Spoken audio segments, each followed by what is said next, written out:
You're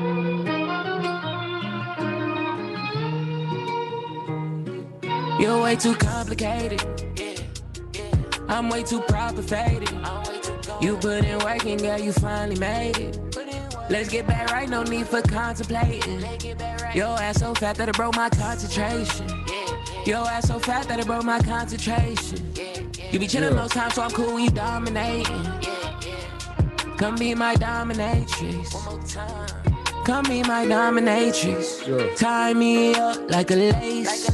I don't want no safe word just in case. Cause ain't no just in case. So drop your weight on my face. All my friends know that you bad, but they don't know about times we had. You the pretty bitch in the section, and I'm glad. I want you for L, not just a fad. I've been eating, but there's so much on my plate. You gon' fast till there's nothing on your waist. Fuck your PO, I'ma take you out of state. Tell your whip, it should take you way too complicated. Hey. I'm way too proper. Yeah. Y'all know what this is, man. Welcome back to another episode of Raw Brilliance. I'm your boy, Master J. And if y'all don't know that voice that was just serenading y'all, man, like that right there is the one, the only, multi-talented Mr. AJ Bray. Yes, sir. What's going on with you, big dog? Chilling, bro. Just big chilling, working. Big chilling and working, man. I feel that. I'll be seeing you on social media working too, bro. Trying, man. Got to grind. Hey, that's what's up, man. So you just dropped a new project not too long ago. Yeah, Love Abuse too. You know what I mean? Yeah. And it's going around. Yeah. It's making waves. It's very R&B. Yeah. As y'all could tell off that intro right there. And so let's dive into the project just a little bit. But first, I want to know, how have you been since the last time you were on the show? How's everything been going? You know, the pandemic, Corona, everything popping. I've been good, bro. I've been chilling. I think everything's kind of like getting a little more back to normal now. So it's been good. I've been traveling a lot, just kind of like getting around, seeing the world a little bit more, and just taking advantage of this time. Right. Definitely, man. I definitely understand that. Any way you can take advantage of this time, you definitely need to, man. Exactly. It is a time to get that hustle on, man. Yep. Because everything changing, the world changing. If you haven't noticed, it's a shift happening right now, man. 100%. So stay on top of your shit, man. Yep. But I feel you. And this project, man, what was the motivation behind this? A breakup, like normal. It's pretty much what all my Love Abuse projects are about. I was definitely gonna get into like who hurt you, bro. Like, I'm definitely gonna get into that, man. So this whole project just came just based off of a breakup. Yeah, pretty much. It wasn't necessarily a breakup, because a breakup, that sounds very like cut and dry. Right, but I think naturally in a relationship, everybody's been through those periods where they're like with somebody, then they break up, then they're like half together, then they break up, then they still fucking, but they don't have a title. It was just kind of one of those situations. The world type shit. Exactly. Just regular shit that everybody goes through. I just don't like to say a breakup, because that's very like, boom, it seems like it just happened one day and then we never talked again. That's never the case. Really like that, that's though. never the case. Yeah. Exactly. Yeah, that's if that do happen, y'all really wasn't in a relationship. Exactly. If you can just cut it off like that, it was probably just like a situationship. But if it's like a real relationship, it's gonna go that back and forth, that push and pull. And that's kind of what I try to paint that picture in my music. I 100% agree with that, man. Like, because this whole project, it was definitely, it sounds on there, you know what I mean, for popping and love making. But I heard a lot of like, you know, like hurt, like fighting to get something back, like for real, you know, it's a lot of pain on there. Tug and pull type, you know. Exactly. I think the biggest word for me when I'm making projects, especially R&B projects, I think it's conflict. I think love has a lot of conflict. That's why it's called love abuse. Those are two very opposite words. They're conflicting words. Yes. But they come as a package, because just like in real life, they come as a package. 100%, man. 100%. I was like, all the projects that I get or whatever, and especially if it's somebody coming on that I want to interview or whatever, I ride around in a car with the project, you know what I mean, at night and in the day. Yeah. So last night I was jamming. Today I was jamming and driving all around, because I've been ripping and running since 5 a.m. You feel me? But So I've been jamming it, you know what I mean? And it was very, very like almost like you were trying to serenade the person though to get them back though almost. You know what I mean? Yeah, 100%. It was very love R&B based type. Yeah, that's how I kind of go into songs. I think because my songs are very real and they're very about very specific situations and they're very like everything is 100% true. Right. And so I think when I get in the studio and I make these records, I'm really talking to the person. You know what I'm saying? I'm really talking to the person.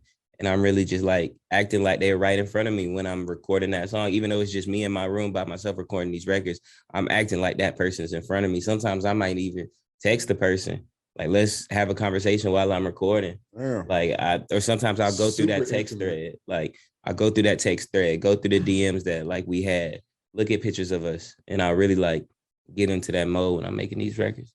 Does that like ever affect your everyday life though? Like, what you mean? Going into those dark places 100%. and staying there for a while. You know what I mean? I think it's terrible for my mental health. I'm aware of it though. I know it's terrible for my mental health, but. And you think that's a worth it sacrifice to make? I do, because making this art that's terrible for my mental health, guys will hit me up and be like, this got me through my breakup. Right. So even though I'm sacrificing my mental health, it's thousands of people who I'm helping theirs. Right. So I'm willing to take that fall and especially because it's a situation that it already happened and it would have happened if I made music or not. And so why not, put some art into it? I think all the best art in the world comes from pain, not just in music. All kinds of art. The best normally comes from pain. Yeah, most definitely. Like,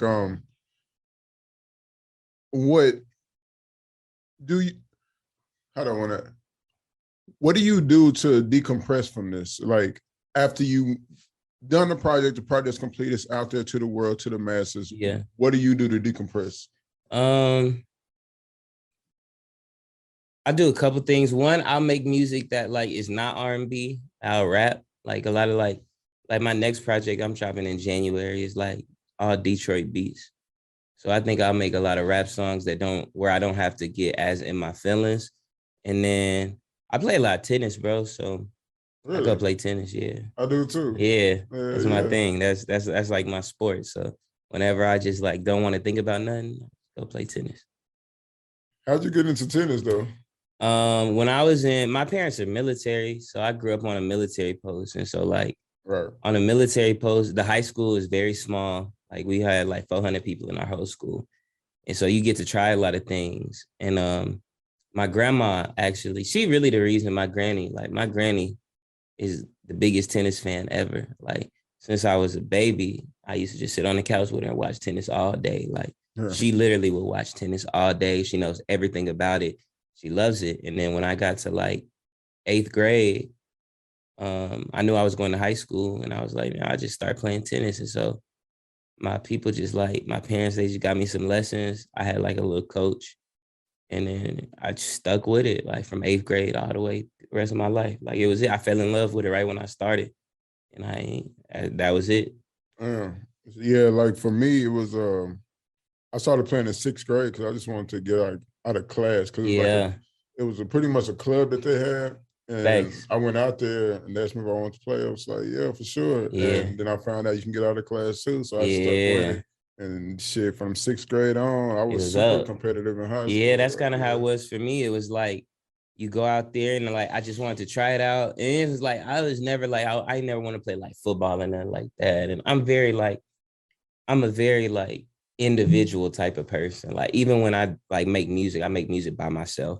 And so I like tennis because it's just an individual sport. So if I lose, it's because of me. Right. It's not because my 11 teammates, you know what I'm saying? I played team sports before, but I always loved tennis for that reason. And so once I got into high school, I was like, yeah, this is my thing. And that was all I cared about in high school.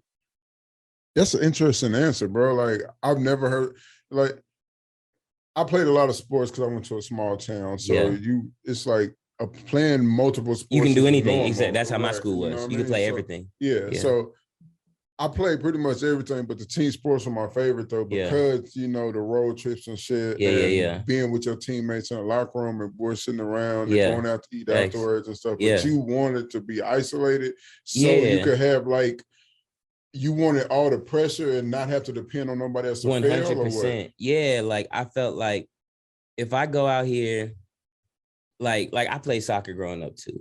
Okay, and so if we lose a soccer game, it's 10 other people who are on the field with me. And I might have had the best game of my life and we still lose 3-0. Okay. If I'm playing tennis and I have a tournament and I lose, I lost. Right. I lost. Nobody else did anything. It's not my coach. It's not my teammates. I lost. And I think when it's just me, it's easier. And I think that's why I like tennis so much too, because it's easier to know why I lost because it's just me. Like if you're a basketball player, you got 4 other teammates. We might have lost because our big man, he was getting dominated in the paint the whole game. But for me, if I'm playing singles, it's, man, every time he hit it to my backhand, I hit it in the net. Or, man, I double faulted 8 times in the first set. Right. Things like that. That's all me. So now when I go to practice tomorrow, I know what to work on because I know how I lost. Right. So you never played doubles? I did. I played doubles for a year and I hated it because it was somebody else I had to depend on. And I said, my junior year, I played singles my freshman year. I played singles my sophomore year. My junior year, my best friend came and played and we was like, let's play doubles. And we played doubles and we dominated it, beat everybody, went to regionals, all that. And I was like, my senior year, I think I'm gonna just play singles, bro. And then because that's really what I love. I love singles. You stuck with it. Yeah, and I stuck with it. It seems like you like to have the weight of the world on your shoulders almost. Like even in your recording process, you sacrificing your mental state for others can possibly benefit from it. You know what I mean? 100%. Or you playing singles because you don't want to depend on nobody else and you want to save the world or you want to win the championship, 100%. Is that like how does that go into your relationships though, that cause these type of rifts and that may cause 100%. I don't know that, and it does, 100% it does. Trying to put everything on your shoulders could affect, the team and being in a relationship, because that is a team sport. It is a team sport. I think sometimes that does affect me, and that's something that like I have to work on as I get older. But I think for me, like a lot of it is you typically model how you act in a relationship based off your parents. My pops, like my mom has MS, multiple sclerosis, so she's always kind of been sick. Okay. But she good, but she be sick. She can't just like work a regular job. Right. So all my life, she ain't never worked a job. My dad has always been the sole provider. And to me, that's like kind of all I ever knew. Is like, you the man, you're supposed to be the sole provider. Right. And so sometimes I think in relationships that does affect me sometimes because I just go into it like how my dad did. Like, hey, there's a mission. We got to accomplish it. We got to do this. We got to have this right. Boom. But I'm learning as I get older, it don't always have to be like that. You can have help and you can ask for help. As it come with maturity. Big facts, man. Big facts. Because that gets me in a lot of trouble in relationships, you know what I mean? Yeah. And it's the fact of I don't want to depend on anybody either. Same. You know what I mean? Exactly. Like, I like team sports, but if I play basketball, just take that for example, which I did, I mean, on a level, even if I had a teammate that I thought was subpar, like the one thing that I knew is I was good enough to make up for him being subpar. You know what I mean? So 100%. In a relationship, I be trying to, if overwork, and it got to be that give and it's take gotta be 50%. 50-50, you know what I mean? 100%. It get me in trouble, and I'll be having to, and then I have to sit back after a couple months, like, man, what the fuck? And now I'm breaking up with somebody. Again, and that's how it is for me. And I think sometimes I fear being codependent of somebody, especially like a woman in a relationship. I never want to be codependent of somebody where I feel like I don't want to live if I'm not with you. I hate that feeling. And so I think sometimes that hinders me in relationships because I never fully open up. Because I don't want to give somebody my all, knowing that, damn, this shit might not work out. It's just a risk you got to take, though. That's Man, bro, like that right there was my whole youth. Like I Yeah, was not finna be played. That exactly. that was almost That's my my thing in my mentality. head. Yeah, Like I'm not finna exactly. be played. I'm not finna, even though I mess off lots of good relationships because of Yeah, this shit. You know what I same. mean? Like girls Yeah, who could have been the one.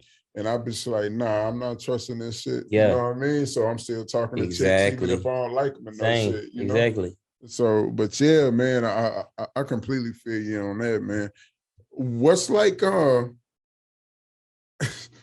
it being trying to navigate these waters for you now after the breakup or the Um, I think there's pros and cons, like of being single and being in a relationship. There's definitely pros and cons with myself for one. I think like a pro is I get to be a little more focused on things. Like if you're in a relationship, sometimes you can't just, especially if it's somebody you're living with or someone that has a child, different factors. right. It's hard to just be like, all right, I'm gonna lock myself in my room all day and go make some music. Mm-hmm. You can't really just like do that all the time. Right. When it's just me, I can do that whenever I want.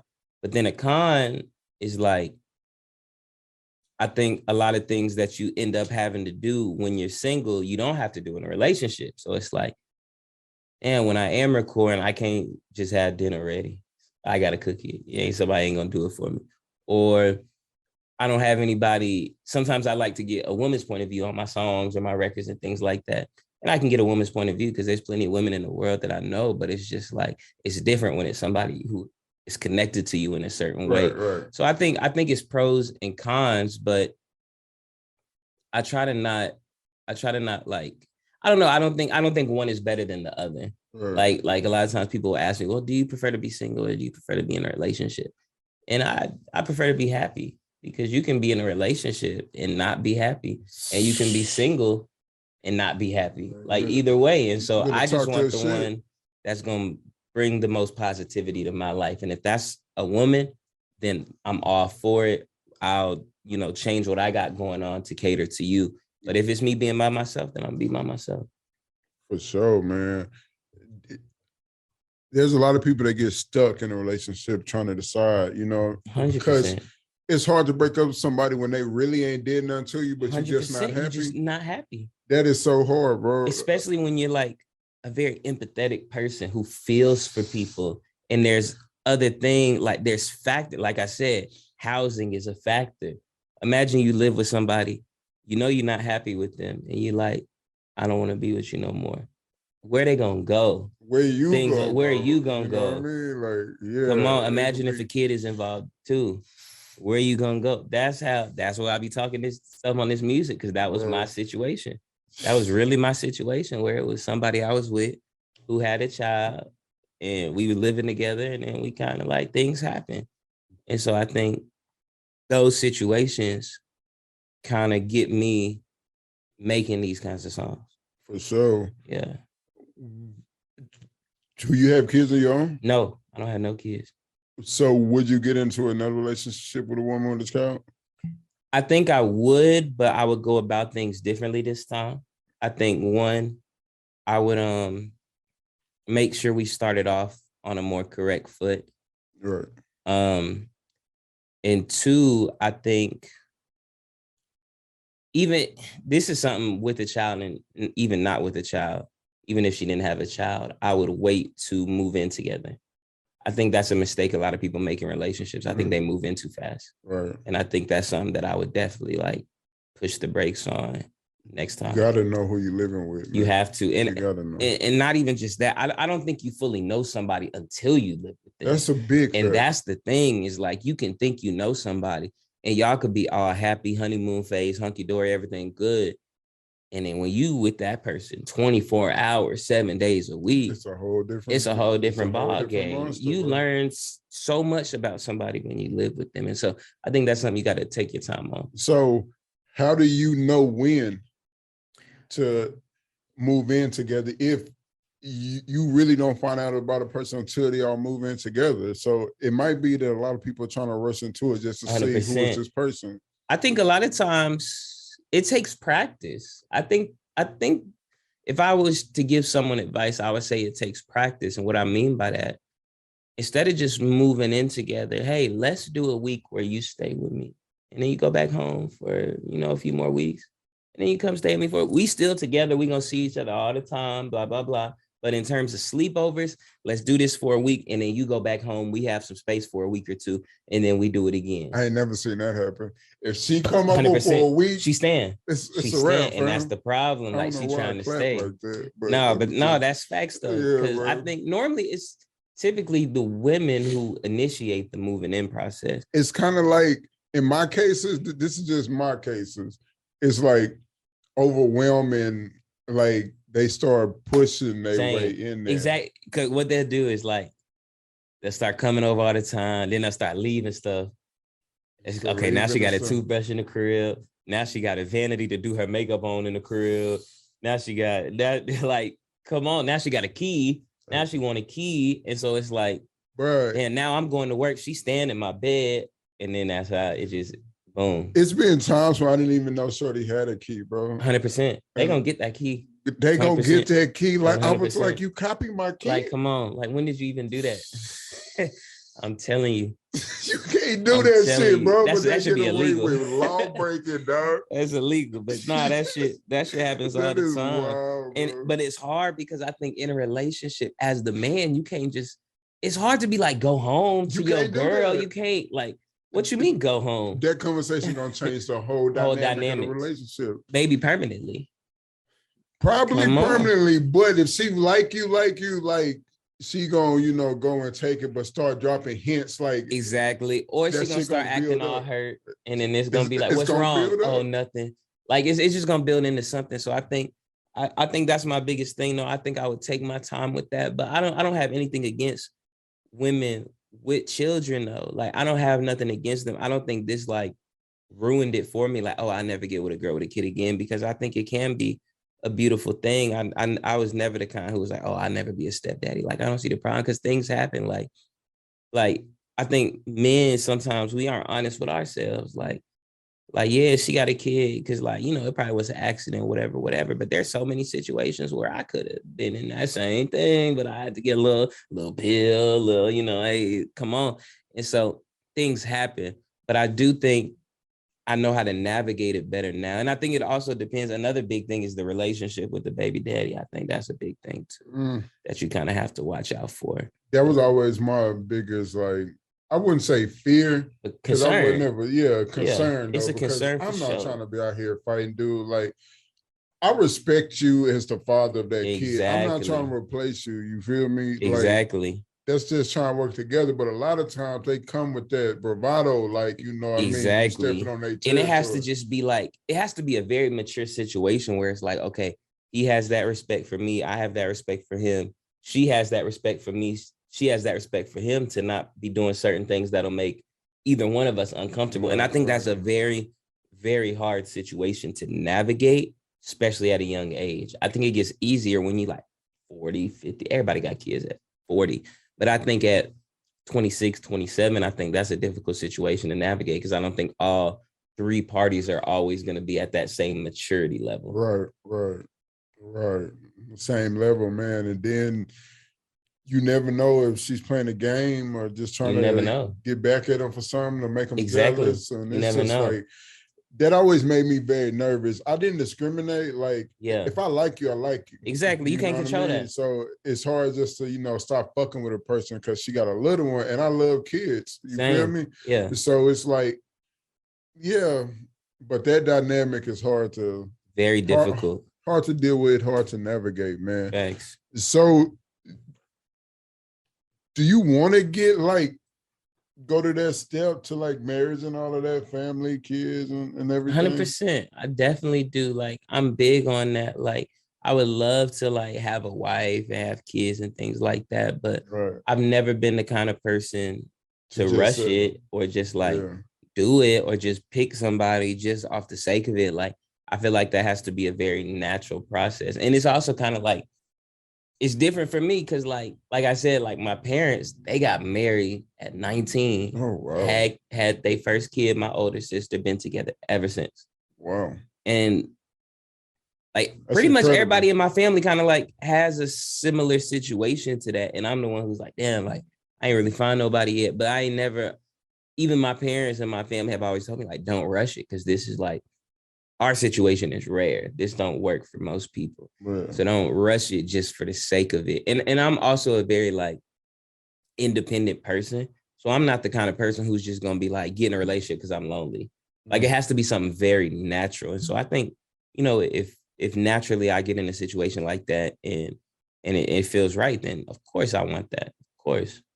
That loneliness is tough for a lot of people. 100%. I don't think tough. A lot of people are good with being independent, but I'm a very introverted person, so I don't really have a problem. I got that from, you know, everything that you've been saying. Yeah. Like you like to be, you know, in your own lane, stand on your own square. Yeah, and I think that's another, like, not a problem, but that's like something that like pops up in my relationships too, is because I'm very introverted. So sometimes we can be in the same house and like not be all up on each other, and I'm cool with it. Like, or like you in the living room, I'm in my room doing my thing, and like we check in every hour or two, but like I'm cool with that. Like, you want to go out with your friends, go. Like, bro, I'm not tripping. Sorry, like I'm not tripping. Like that is me.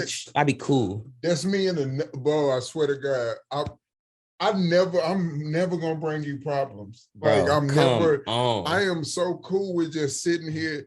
My favorite shit is just sitting there in bed, laying there on a lazy Saturday or something. I'm watching my shit on my iPad or something. You watching your show on the TV, and we just sitting there in kicking it. We don't gotta be talking, but we just in the same vicinity. But that makes me comfortable just being in that vicinity. That's man. All I be needing. I don't like the whole chit chat and shit. Like, if it's something you want to talk to me about, discuss, debate, you know. You see a funny TikTok, show me. Like, it's cool. Definitely. But just like to stop me for my whole day because you just want to take all take all the attention. Like facts. Like, no, like we could just both chill. Let's just chill and be in each other's vibe and exactly. Shit like that, I'm very comfortable with that. That is, yeah, man. I feel that 100%, bro. So what's like next for you after this? Say you know got all your feelings out on this one. Mm-hmm. Are you still trying to stay in the R&B lane? Because I know you be rapping and spitting too. You know what I mean? I'm definitely like, I think I'll always make R&B music, but I think I'll always make rap music too. Like I'll always do both because like I think the music I make typically it just reflects what I'm going through in life at the time. So right now I'm just working on a rap project, like a Detroit tape, just like flexing, because that's really what I'm doing in my life right now. But then one day I'll probably get in another relationship, we go through a breakup, and then I'll be making R&B again, you know what I'm saying? Or sometimes like, it don't even have to be like, I don't have to like get in a relationship and go through a breakup to make an R&B song. It could just be like the littlest things will inspire me. It could be a girl who I like go out on one date with, and that'll inspire me to make like 3 R&B songs. Like just that night. And so it's just life. Whatever, you know, life comes in me, that's kind of the music I make. Yeah, for sure. I'm definitely digging it, man. Like I wasn't expecting it. I was expecting R&B, but I thought you was gonna do like a little both. But you know, like mostly it was just straight hit them with the, you know what I mean, the songstress type shit. Yeah, I did that on purpose because I feel like a lot of times people, when you start off as a rapper and then you say you're making R&B, people don't really take it serious. And they're like, he's not making R&B, he rapping with some melody. And so I really wanted to do something that was like pure R&B so people could be like, oh, he can actually do pure R&B and not have to rap. So this project was your very first pure R&B joint? Love Abuse 1 was similar, but I don't think I accomplished it as much on Love Abuse 1 because though that was my first attempt at making R&B ever. So on Love Abuse 1, the first song is called Last Conversation. That was the very first time I sang on a microphone. That song was the very first time. So have you always known you could sing? No. Or is it just something that I literally Love Abuse 1. So a year ago that came out. That came out last November. That was when I started singing. A year ago you found out you could sing? A year ago I found out I could sing. I had never tried to sing before. And then what happened was let's get into I had a homeboy who I went to high school with. His name's Isaiah Cozy. and we still cool. He plays like when I do shows, he'll play guitar. Like that's my dog. And he's always been, since we were kids, he's been very musical. I was never musical growing up. I was not in the band. I was not in the choir, nothing like that. I didn't even start rapping until I graduated high school. Right. And he was always just very musical. He taught my dad how to play the piano. Like that's how musical this nigga is. And we were just having a conversation one day, and I was like, man, like I love R&B. Like I love R&B more than rap. I've always been like that even when I was growing up, I listened to R&B. Like I wish I could make R&B. And he said, why can't you? I said, I don't know how to sing, bro. He said, learn. And I was like, what you mean? He was like, learn. He said, your voice is a muscle, just like your biceps, just like your legs. You go to the gym and you stay consistent, you'll get stronger and you'll get better. It takes a while, but you'll get stronger and you get better. Learn. And I said, okay. And so I tried it. And I was like, well, how do I try it? And he was like, just sing all the time. When you're at the house, just sing, listen to music, sing along with it, see if you sound right, record yourself on your phone singing, listen back to it, sing in the shower, sing throughout the day, sing everything. I said, all right. And so I did that for probably about a few months. And then I rented a microphone from Rock and Roll Rentals right up the street in Austin. I brought it back to San Antonio and I said, Brent Fayez type beat, Party Next Door type beat. I just tried to sing. I didn't even write nothing. I just freestyled everything. And then I realized, oh, maybe I can sing a little bit. And a lot of it is just finding your voice and finding what notes you can hit, where your bag is, what kind of beats you sound good on, how much can you, strain, where to sing from your throat, for your stomach, like just figuring, it's just a lot of experimentation. It took hours and hours and hours and hours and hours, but eventually I kind of found my voice. That's dope, man. Yeah.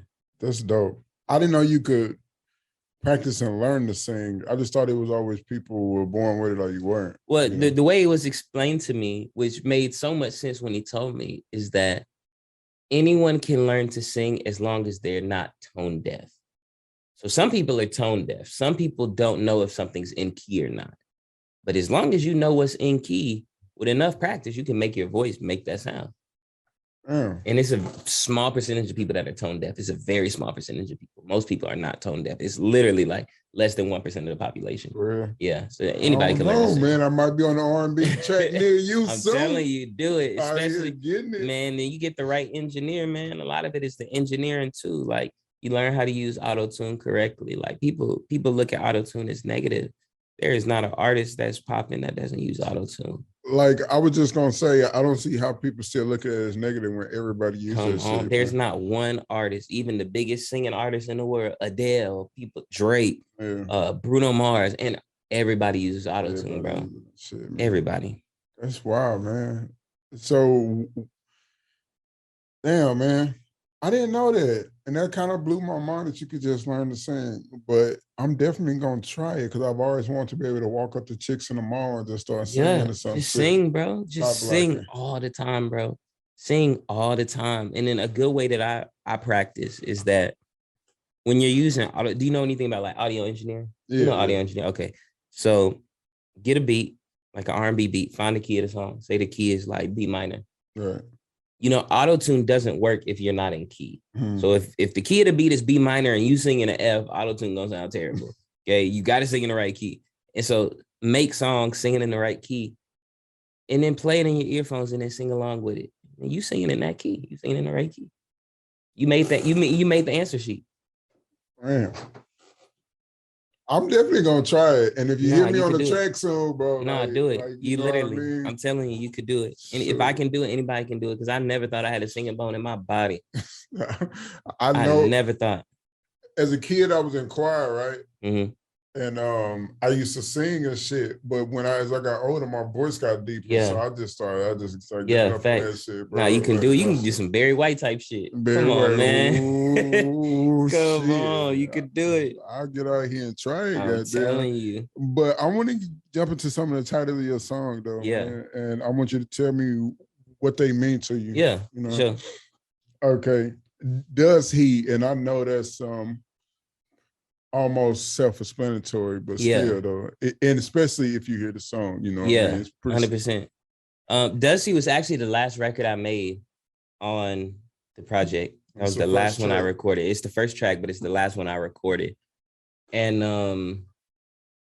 I think I was at the point in life where I was kind of just, I had accepted that me and this person would never talk again. Never, we were done, like for real this time. I had accepted that. And I had also accepted that she probably gonna get back with her baby daddy. That's typically what happens with people with kids. And I just wanted to express that. I just wanted to express it on the track. And I think that's kind of how I did it. I just expressed it in that way. That's what's up, man. Yeah, that's pretty straightforward. I thought it was pretty much gonna be like that. I didn't know this whole project was gonna be about, you know, like one situation, but yeah, man. I wouldn't say it's all one situation. I think it's a mix of situations together, but I do think that's the base situation. And then sometimes I do pull other things from other relationships in it. So it sounds like it's about one thing, but I'd say 95% of it is about the same person. Okay. And Frisco, Texas. Yeah. You know, it's a lot of people out there don't know about Frisco, man. Facts. You know, but tell me what Frisco, Texas means to you, man. Frisco, Texas is, Frisco, Texas has some of the most beautiful women I've ever seen in my life.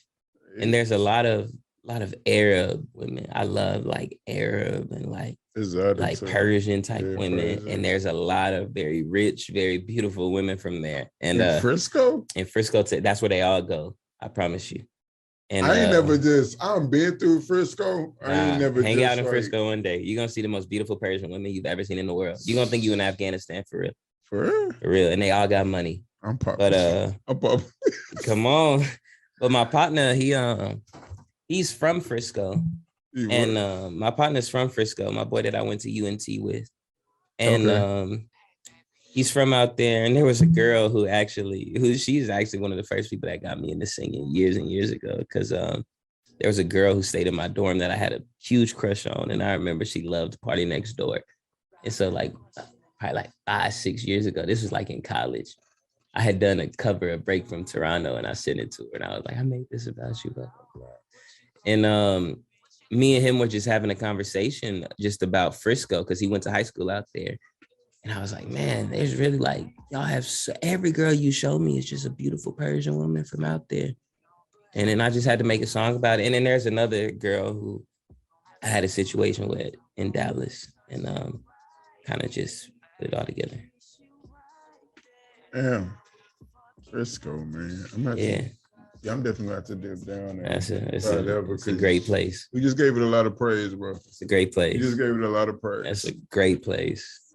I don't take that lightly. So I make that drive, and I hate driving. For real. That is, you'll have fun. You have a lot of fun. So, man, we're going to try and do that.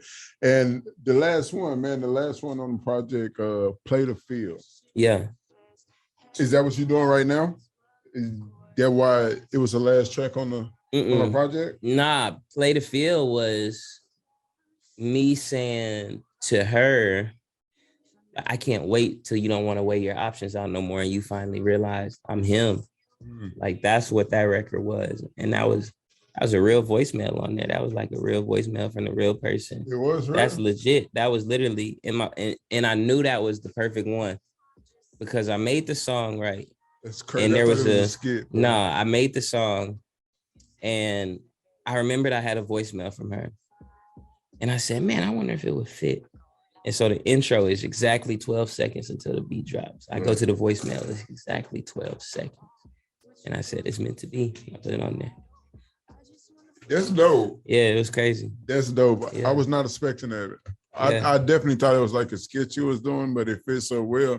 But to know that's actually like a real voice message. During one of our breakups, literally, that was her calling me like, oh, like, I just wanted to talk to you. You've been ignoring me type shit. Like, hit me up when you get a break. That was real. Did you have to call and get permission to use that? No. Hell no. I was not finna ask. She said she left the voicemail on my phone. It's mine now. She could probably sue me one day, but I hope she does. I would love for that. Drake got sued for my restroom, so I would feel like I'm Drake. I'm on my Drake shit. Wow, oh man, bro. That's wild, man. So do you always want to do short projects, or I know we talked about this last time on the podcast, like you want to give people, just like a nice body of work, you know what I mean? Instead of, I guess I would say, quality over quantity type thing, you know what I mean? So are you into like mixtapes? Do you believe that shit is over with? I don't think it's over with, because the project I'm dropping in January, that's all raps. That's going to be like probably like 12 songs. But I'd be more focused on the length in minutes, not in songs. So for example, like I say, my next project is going to be probably 10 or 12 songs, but most of the songs aren't over 2 minutes. They're a minute 40, a minute 50, 2 minutes, 2:10. Sure. And so I'm just interested in minutes. And so like the Love Abuse series, it's good because you can just be driving to work and you can get the whole project. You can literally drive to work. If your job is 30 minutes away, you can put on Love Abuse 2 and you're going to listen to the whole project twice. And so I just like songs that are concise, because I feel like a lot of projects, especially at this level, have a lot of filler in them. And I don't like filler songs that people are always going to skip. And then the second point is that I feel like that people need a lot of music from artists that are coming up. Music is very like in and out, in and out, in and out. So you have to drop and you got to drop something else and you got to drop something else. And so for me to make a 12, 13 song Love Abuse, it would take time. And I don't want to just spend all my time on one thing when I have so many different sounds that I do, when I can just, okay, let's give them, 5 or 6 of these songs and go drop some raps. Then I'll do 5, 6 more. Then, okay, let's do a full length now. Now that I've dropped 50 songs this year, something like that. Right, for sure, man. It was one line on there that really caught me.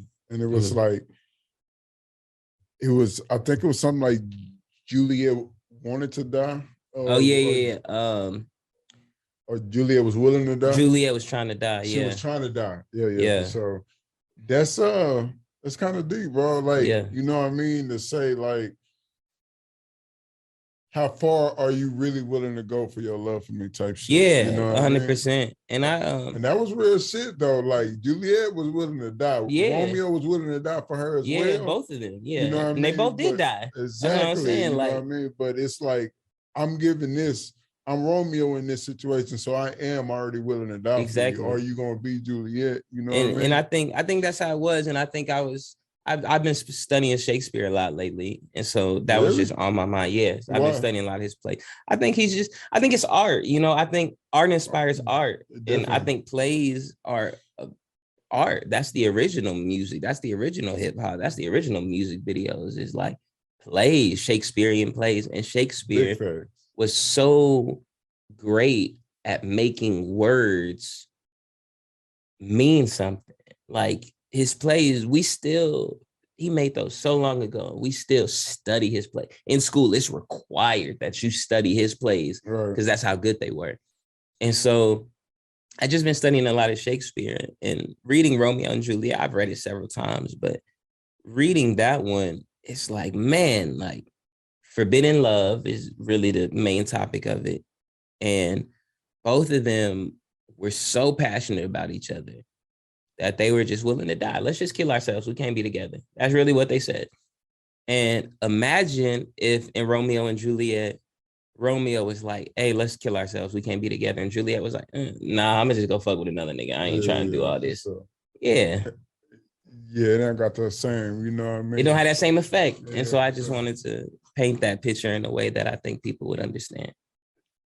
I truly believe that's what made those Shakespeare plays last so long. It's like that human question: are you really willing to die for me? You know, it's just the passion. That's what love is, though. It's so unbalanced, bro, and it's so I don't even know the right word for it, man. It's so volatile and just unexpected. It's like, exactly. Are you willing to die for me? That's what romance is. Which is a absurd question. Even Insane. Marriage, are you willing to spend the rest of your life with me? On paperwork. On legally. Paperwork. legally. And if this together. don't work out, I get some of your money because this was supposed to work out. Big facts. Come on. Big facts. That's the human age question, though. Everybody I believe, if I dive into it, bro, I believe there's been like 3 iterations of humans. You know what I mean? It's been from world extinction. There's been more than one world extinction event type shit, asteroid or whatever the fuck you want to call it or whatever. But anyway, I believe that all humans have needed like the same type of deals, you know 100%. What I mean? The same core essential needs, you know, 100%. Love happened to be one of them. 100%. If a person don't have that certain type of balance or whatever, but really love, what the fuck is it though? It's like really binding you to one person forever. Like y'all really soulmates. And is that realistic? What is a soulmate? It's crazy, bro. Yeah. But that is what Shakespeare tapped into. Are you willing to die for me? Which is fucking ludicrous to ask another person to die for you. And that's why the first line on that song, do you think that soul ties are real? Because that's something I've really been dealing with lately. Like, are soul ties real? Like, are you really like, just because you have sex with somebody a certain amount of times and do all these blah, blah, blah, are we like really like our souls together? Or is that just something we say for the sake of romance and for the sake of the internet and things like that? And so I think these are just like thoughts that I have with myself that I try to put in the words and in the songs. Man, that line, it was a bunch of lines in there that called me and that I love, but that one right there really stood out to me. Because with that one line, it asks so many questions. You know what I mean? Yeah. Like, do you really fuck with me though? Yeah. You know, but it was in a different type of way. It said a lot. By saying a little, you said a lot. Yeah. You know what I mean? In that one line. It was potent, man. It was potent. I appreciate it. It stood out for sure, man. But I want to try some, you know what I mean? Some word association. Yeah. I'm trying to quit saying, you know what I mean, man. It's been a habit for It's okay, forever. bro. I say like a lot, and I try to not say I'm that trying too. to stop saying like too, man. It's hard. Yeah. But word association, where I got them there. It's just going to be, you know what I mean, some basic words, but I just want to say the first thing that comes to your head. Okay. The first one we kind of just discussed, so it might be still fresh in your mind, but love. Abuse. Goddamn. That's fact and great marketing, bro. I like that shit, bro. Come You on. witty. What's up? Heartbreak. Hotel. Fighting. For my life. Why? Because I feel like whenever you fight for your life. If you think about it, like you ain't gonna be fighting not for your life. If you getting your ass beat or you getting jumped, you're not fighting to win. You fight for your life. You fighting to live. If you fighting for a relationship, you fighting for your life. This is the life that we made with ourselves. We made this life in this house. We made this life. We met each other's families. We fighting for our life at this point. I like that. It don't literally mean like, I don't literally mean like you fighting like to die, but just the life you live. Yeah. Relationships. Problems. I heard that. I felt that shit right there, but that shit came through my headphones strong. Problems. Yeah, damn. Man, that's almost sad though, but it's true. It's like, it's problems. It's one of the first things that pop up, even in my head. If someone told me relationships, like, problems. Because it's gonna be drama. Yeah, it's gonna be drama. You can't have a relationship without problems. Oh, man. You can have a relationship without love, but you can't have a relationship without problems. Maybe them first 2-3 weeks or whatever. Come on, the honeymoon phase. In the honeymoon phase, you know, that shit ain't gonna last. Everything gravy. She perfect, bro. You perfect. Everybody lying to each other. That's the problem in itself. Everybody lying. That's the problem. That's a big problem. We all lying out here. Just a little bit. Just a little bit, man. Man, anger. Conflict. Defeat. Loss. Tragedy. Comedy. Oof. I like that shit. Can't laugh without crying. Can't cry without laughing, or however that saying go. Yeah. Man, that's what's up, man. Shakespeare. Othello. Othello. Yeah. That's what's up. Man, word association. This is the first iteration on here, but I thought we'd break this out on here, man. Yeah, that's your fine. tracks or whatever, but you quick with it off the top. Yeah, I feel like it's like my music making process. I typically I didn't write any song on love abuse too. Just went in there. You ain't write no song? I didn't write not one song, I promise. I swear to God. You sung and freestyle at the same time? I swear to God. I didn't write not one song. I punched in. Respect. I said a line, punched in, thought about it for a second, said another line, just kept going. Goat shit. Yeah. I fuck with that, man. I fuck with that. Y'all definitely see the talent. And if y'all go check this project out, I know y'all gonna hear the talent, man. I'm trying to see in the near future, what's next for AJ Bray? First, I'm gonna drop some music videos. I'll probably drop one this week for the project. I think I'm gonna drop the I Don't Think You're Ready video first. We already got that in my phone.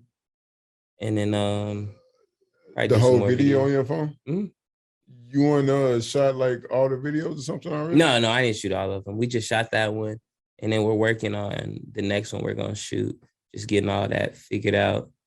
And then I've been recording a lot. I'm gonna drop a tape in January, just rapping. Right. I know I have a lot of fans, and sometimes like that's another thing I have to realize. Like I can't be selfish. Like just because I like R&B, I can't just drop R&B because I've garnered so many fans over the years because I've been rapping for years, and I just started doing R&B like a year ago. And so most of my fans are still from the rap days, and so I feel like occasionally I do have to drop those rap records for those guys who have been, following me for years, just waiting for that. That right there was a little subtle flex you just did right there, though. What? You know what I mean? Like, I've been doing this shit for years, nigga. I just started singing last year, and I'm killing you niggas. Nah, killing you niggas. No cap, though. Getting bodied by a singing nigga. Getting bodied by a singing nigga out here, bro. But no, I just have a lot of fans, and I have a lot of fans who will ask me, they'll DM me like, bro, like, man, I'm glad you're doing R&B, but like I have to realize everybody's not a fan of R&B, not just like mine, but some people just don't listen to R&B, especially in different parts of the world. A lot of my fans are from different parts of the world, so they don't really care about R&B as much in certain places, and they're always like, man, we gonna drop some raps, when you gonna drop some motivation for the niggas, like we gonna drop some like flexing shit, we gonna do some shit for the hood, for the drug dealers, and so what's up? I'm gonna do some shit for them for sure. How do you tap into that side though, not coming from that world per se? Because I think even though I wouldn't say I necessarily have came from that world, but I have made a lot of decisions that don't reflect the world I came from, just being stupid, and done a lot of things and hung out with sometimes the wrong people. And it's not something I do now, but I think I have had enough of that experience that I can tap into that bag because I've done enough and seen enough that I have stories for days. And so I know exactly how you feel. Yeah. I didn't come from that world either, but I got cousins and uncles. And exactly. And so when you're around things, you got homeboys and like, okay, 4 of your homeboys selling drugs in the house and you the fifth one who not, you gonna see some things. Even if you're not the one selling drugs, and then maybe, a month or two down the line, let me get an ounce. Let me see if I can just get it off real quick. I want some shoes anyway. And then boom, that's kind of. I ain't know my mom's was like out there like hustling and shit until I got out of high school. She was hiding from me. And, bro, she was hiding a lot of shit from me, bro. I didn't know she smoked or nothing. Yeah, that's what I'm saying. Man, exactly. And that's like the thing about being Black. Like, even if you're not from that, your parents probably are. Like, niggas ain't coming from rich families. So it's like my daddy from you don't the trenches. know where that money coming from. Yeah, that's what I'm saying. So it's like you don't come across that. But it was crazy, bro. My mom and dad, like I was talking about this shit with my stepbrother or whatever. How my mom and dad, like two completely different people. Yeah. Like, my stepbrother, he grew up in the house with my dad. My dad, like a preacher and shit. Yeah. Had like just a 9-to-5 job and shit. Straight narrow. Came home with a check. You know what I mean? Yeah. Nice house and shit. They good. Yeah. I live with my mom though. You know what I mean? Yeah. It's just, I go to mom's house. Listen, we hood ratchet to the motherfucker. Exactly. You feel me? Like, and that's exactly how my family was. Cause like my mom is very like straight and narrow. Like she came from a great family, straight and narrow, military. Her dad was in the military, grew up in Alaska, blah, blah, blah.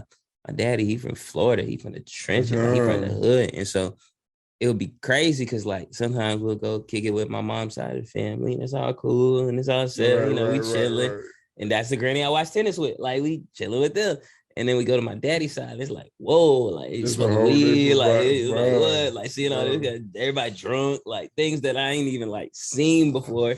I'm getting exposed to, and so I always kind of like had the best of both worlds. So I think that's why it's easy for me to tap in because it's like I've always had the best of both worlds, and my dad was always very straightforward with me about everything. And so I always got both sides of it. Yeah. I didn't have a lot of talks with my mom like about that side of the world until after, high school and stuff. But I always kind of knew about it because like I knew the people she hung around with were like on that side of the scale, type shit. So I already was hip to the shit that was happening. I had older brothers and cousins and shit, but I didn't know until I got out of high school though. Exactly. And I think that's how it was for me. Like once I got out of high school and kind of do my own thing, I kind of jumped off the porch for a little bit. Like I kind of just wanted to see what was up with it. You know what I'm saying? I tried to sell crack, bro. I was horrible. Bro, that's what I'm saying. Like I was bad at that shit. Like I was bad. I remember one time I saw this nigga some Zans or something, and he was blowing my phone like, bro, these ain't working. These shit's fake. I'm like, bro, my bad, bro. Like you want some new ones? Like I wasn't cut for it. I was giving crackheads like nigga like dimes, expecting to bring the money back and shit. Like I'm just nice. You fronting niggas and shit. Like, oh, he'll bring it back, bro. It was like 50s and 40s. Come on. It was like, Jeremy, go back to school, nigga. You out here, bro. It's not for you, bro. I went back to school, bro. Exactly. And I was like, I don't think this is for me, bro. God damn, I was horrible at that shit. It was a blessing though, because I tried to be Meech so bad. That's what I'm saying, but I wanted to be big Meech, bro. Man. But it was just, it's a blessing for me now though, because I think it helps me with my music a lot. Because I can still tap into that Meech bag when I need to, because I've seen enough, I've done enough. I can tell them stories, but then I could also, on the opposite end of the spectrum, do some R&B and really like not be afraid to just balance. Exactly. And that's how my fan base is. My fan base is very like balanced like that. I have like some women who are just obsessed with like my pop and my R&B music, and they love it because I'm so vulnerable, and it reminds them of their relationships and things. It's great to have women fans. Exactly. Support you. 100%. But then I got guys that's like in the trenches, like gangbangers who love my shit. Yeah, for sure. Just because they could feel it too. It gives them hope. And so it's like, it's a beautiful thing that I can kind of make whatever music I want and people accept it. Definitely want to be versatile and have that, like, and going through experiences help you make better music. 100%. I have to live. I have to live. I think that's the negative part about me being an introvert, is that I don't like to go out. I don't like to really talk to people for no reason. And so sometimes I have to force myself. Yeah, I have to force myself to go out to make songs sometimes, bro. Literally, like I hate going to the club, but sometimes I will go to the club and I'll just like fly out the country and like just go for a weekend somewhere else just to experience something so I can come back and make some music. Yeah, for sure, man. I like being in my house, man. Like, I like my PlayStation, bro. Like, I like my PS5. I like my computer, bro. Like, I like my movies. I just like my motherfucker. I can sit in my house, bro, and just in my motherfucking drawers with a blunt and just be good, bro. Like, bro, I remember when the quarantine happened and we was on lockdown and so many people were complaining. Bro, I was like, bro, this is my dream.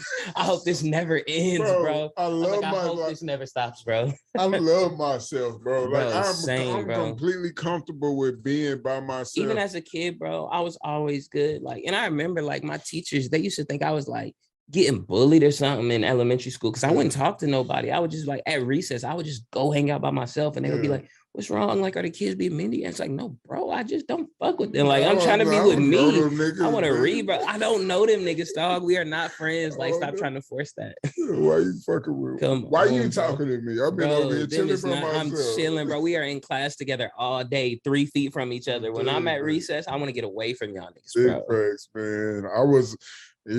I grew up in the country, though, so I just got used to being, like, isolated, you know, because we lived in the sticks. We didn't live. I grew up in a small town. We lived outside of the town that was small. You know what I mean? So it was like you had to be by yourself and find things, ways to entertain yourself. Exactly. And I got good at that shit. Like, same, I'm bro. good with growing up military. That's how it was for us. Because you can grow up in a huge city, but if you on the military post, you isolated. Yeah. That's why I say, like, my high school, we had 400 something people, bro. The whole school.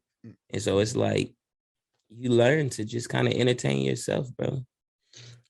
I always wonder what would have happened if my dad would have stayed in it, because I was born on a naval base. Yeah. You know what I mean? So he got out like 4 years after I was born, though. But I always wonder what it would have been like to grow up on a Navy base and shit, or like on a base. I think it was cool. For me, I had the best of both worlds because, like, my dad ended up retiring from the Army when I was in, like, middle school. So we ended up moving off the post. So during high school, I didn't live on post. Oh, okay. But during elementary and middle school, I did. So I kind of got the best of both worlds. Right. Man, that's hella dope, bro. I'm loving the project, man. Appreciate it, bro. You know what I mean? I always like what you drop. It's very, like you thought this shit out, man. Yeah. Even though on this one, you're telling me you just took a situation and expanded on that shit. Yeah, that's all it is. And drop 7 bangers on this real quick. I appreciate it. You know what I mean? And I appreciate you for the hard work, man, and the motherfucking consistency. Yeah, bro. I'm trying. You know what I mean? Stay consistent out here. I got to be more consistent next year, though. I don't think I was that consistent this year. I ain't dropping enough this year. I'm saying, but I don't drop no trash though. Yeah. Yeah, you know what I mean? Like, yeah. You staying out here on their neck. Yeah, 100%. And I appreciate that for one. And I appreciate you for coming down here and chilling with your boys. I appreciate you, bro. I always love y'all shit. I'll be watching y'all. I just watched the Shelly Nicks interview. Like, I love y'all. That's my dog. Shout out Shelly, man. That's my dog. We went to college together, bro. That's my dog. Yeah, for sure. And I was supposed to be with him last night, bro. We were supposed to go to the WWE event, but I had something else pop up. He was tweeting about this. Yeah, bro. We were supposed I had my ticket and everything. It was me, him, and our other homeboy, but something came up. I couldn't do it. Yeah. WWE, bro. I love WWE. Yeah, I love that shit too. Yeah. It's been a while since I've been to an event, bro. I was probably like a kid. Yeah, same. I haven't been since a kid. That's why I was so excited. Yeah, man. Is there anything else you want the people to know, though, man, about, you know what I mean, the music coming out, the videos, yeah. what they say dropping? Love Abuse 2, out now. Music videos coming soon. One of them next week. January, dropping a tape, all Detroit beats. Right. Some of y'all favorite Detroit producers is on there. Favorite Detroit producer? Yes. Some of y'all favorite ones is on there. I'm intrigued. Yeah, I'm telling you. Want to name a couple? Come on. Ruel's on there. Who else we got on there? We got Sav on there. We got a few. We got some heavy hitters on there. It's definitely great production.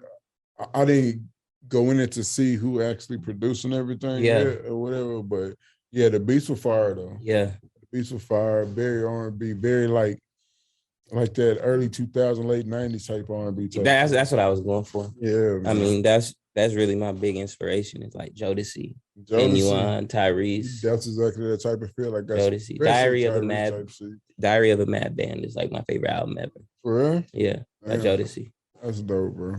Yeah, man. I appreciate you joining me. Yes, sir. Shit, we've been going on for a little bit over an hour or whatever. Well, yeah, a little over an hour. I started that recording a little late. Yes, sir. But we got this one. But y'all, Mr. AJ Bray, we appreciate you for joining us, bro. Appreciate it, brother. You got to get that applause, man, because the project is fire, man. He's been out here doing this thing. He been putting in work, man. So we appreciate you again for coming. Appreciate you, man. Already. This is Raw Brilliance. I'm your boy, Master J. Social medias, though. Shout that out real quick, bro. AJ Bray on everything. THEAJ Bray. And it's going to be on the bottom of the screen, too. Like, y'all definitely going to see that as well. We got new things coming, man. Check out the website. We got the web show coming, man. And this is going to be, I think y'all really going to like this shit, man. We put in a lot of work into this. Spent a little bit of bread, so it'd be good if y'all go watch this shit. You know what I mean? But I appreciate all the love and support that y'all give Raw Brilliance and everything. Y'all going to see that boy King got you back here soon, man. But yeah, until next time, man. AJ Bray, Master J, we out this thing. Peace.